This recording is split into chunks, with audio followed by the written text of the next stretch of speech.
రాండి. Uravakonda guest house లో మీకోసం వెయిట్ చేస్తున్నాం.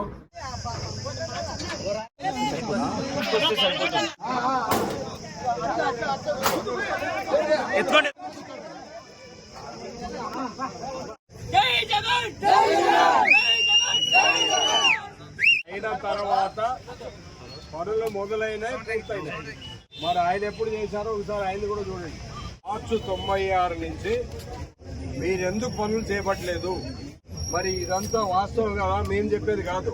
ఇలా శిలాఫలకాల దగ్గర అయితే ఈ వాస్తవాలన్నీ రాష్ట్ర ప్రజానీకానికి తెలుస్తాయనే ఉద్దేశంతోనే ఈరోజు కాలువ శ్రీనివాస్ గారు మభ్య పెట్టడానికి జీడిపల్లికి పోవడం జరిగిందే తప్ప వేరే ఏమి కాదన్న విషయం ప్రజలకు స్పష్టంగా అర్థమవుతుంది. మీరు వస్తారని మేము ఉరవకొండలో వెయిట్ చేస్తే మీరు జీడిపల్లికి పోతే ఎట్లా? మీరు ఏమన్నారు, నా ఇంటికైనా వస్తా, నువ్వు ఏడికి చెప్తే అక్కడికి వస్తా, మీరు ఎక్కడికి చెప్తే అక్కడ వస్తా అన్నారు. మీకు 2 గంటల సేపు ఉంటాను నేను. మీరు రాలేక ఇవన్నీ మాటలు చెప్పొద్దండి.